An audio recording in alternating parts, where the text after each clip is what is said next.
Welcome to Edison Talks, to the highlight of Chicago Ideas Week.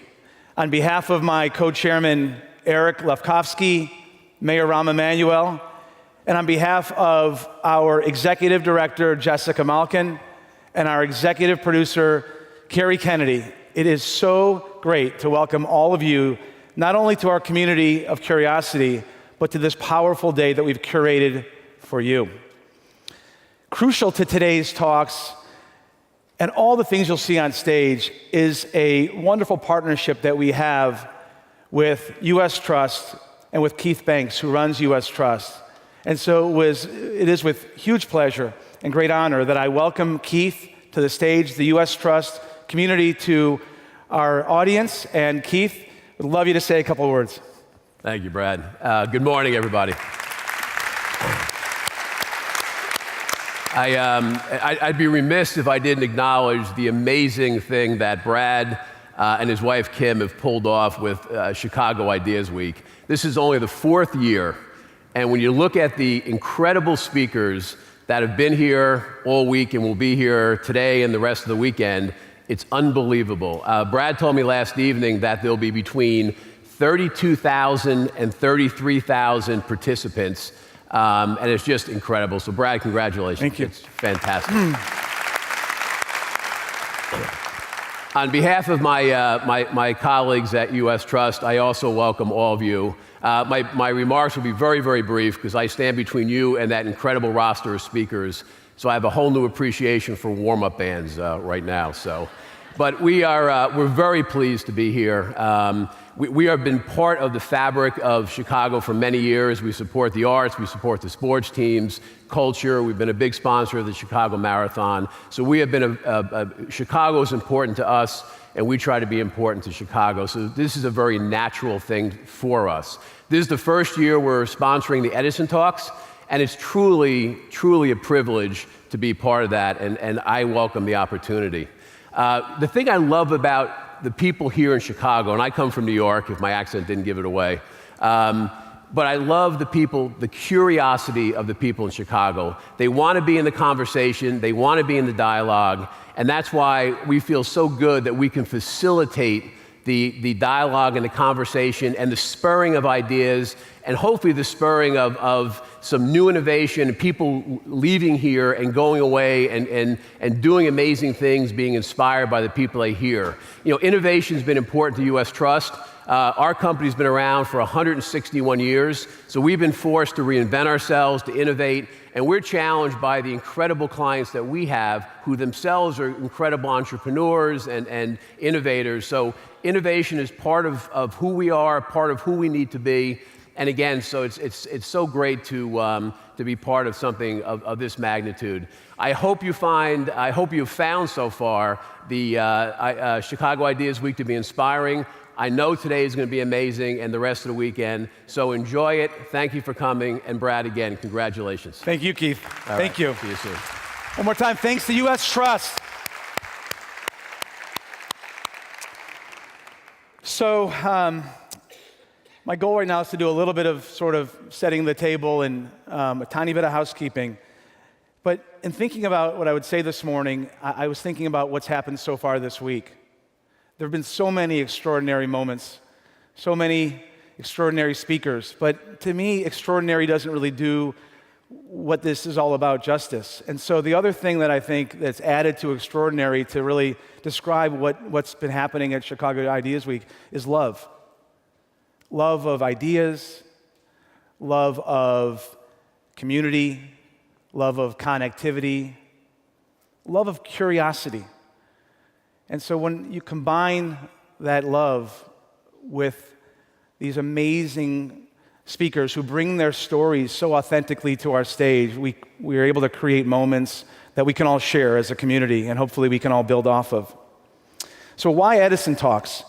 Why in the midst of this already insanely crazy week of labs and conversations and events all day and all night for 7 days did we say, let's create something that has a separate name and that's one day long? The first reason is that when I had this whole idea in the beginning, part of the challenge of having this world-class ideas festival in a big city is that we've removed the need for all of you to travel far distances to get here. We've removed the need for you to be unable to stop back at your office or keep checking your email, see if you got to run. That's good and bad. The good news is that it makes what we've created so accessible and so inclusive. That's the good.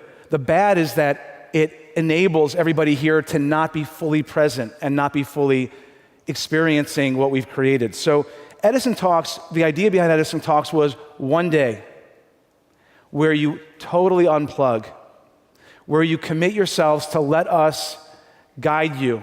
We have curated literally every minute of this day, which means the breaks are intentional. The breaks are meant for you to hopefully get out of your comfort zone and talk to somebody that you do not know. The ethos here should be this freedom to introduce yourself to several people you don't know and engage in conversation. I promise you, those will be more memorable conversations than the ones you have with your friends.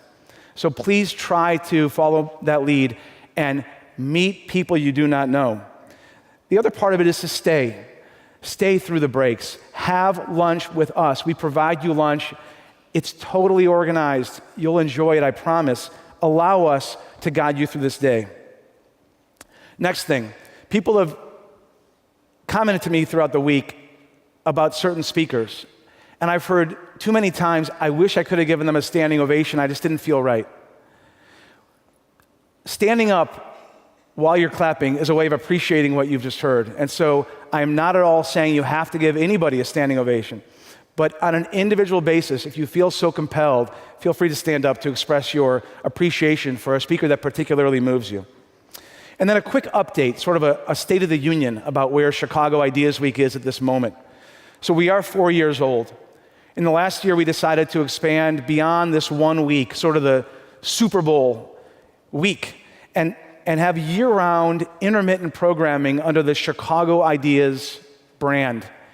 The Chicago Ideas Week is still the highlight, but you'll start, as you already have with Hillary Clinton and William H. Macy, you'll start to see us programming throughout the year. Number two is the uniqueness of what we've created has been now recognized far and wide. This has now become a globally recognized ideas platform.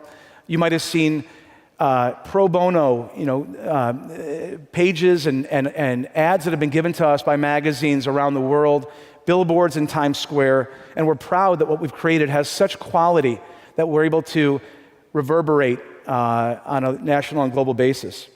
The impact that we've created.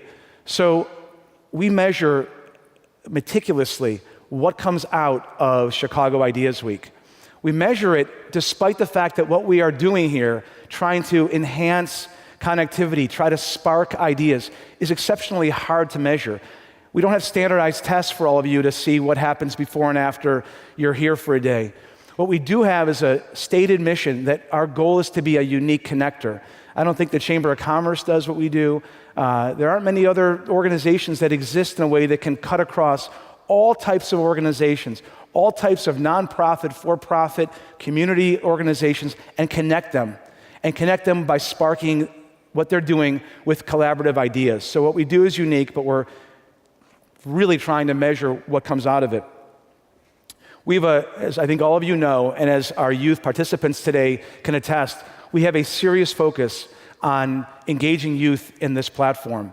And it's not just engaging, a certain special type of, person. It's about deliberately going out to our entire community and engaging with action people who we think would be interested and excited and sort of opened up by what we're doing here. We have 70 high schools across the entire cross-section Chicagoland community that we've engaged in the Chicago Ideas Week platform, and that will grow. And the other thing that we're doing is that we are engaging community groups that otherwise would never know each other and would never talk to each other. So community groups from all parts of the Chicagoland area, we reach out to them. We don't wait for them to call us. And we get them involved in the Chicago Ideas Week platform. And what it's resulted in is outstanding, fantastic, meaningful, purposeful collaboration, and relationships. The last thing I would add is that from day one, when I ran around talking about this, by doing this inclusively, and therefore doing it affordably, it relied on support. It relied on partnerships of various types. And the response that we've received from the corporate world, from the foundation world, from individuals, from volunteers, from service providers, has been nothing short of extraordinary. And it is the basis of what we're creating here.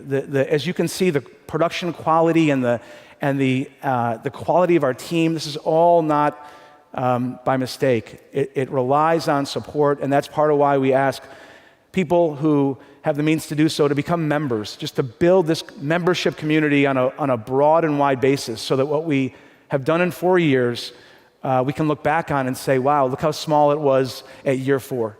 So it's been wonderful, and I guess I would say today we have in store for you nothing short of extraordinary plus love. It's a day that I hope you really just settle into and soak in.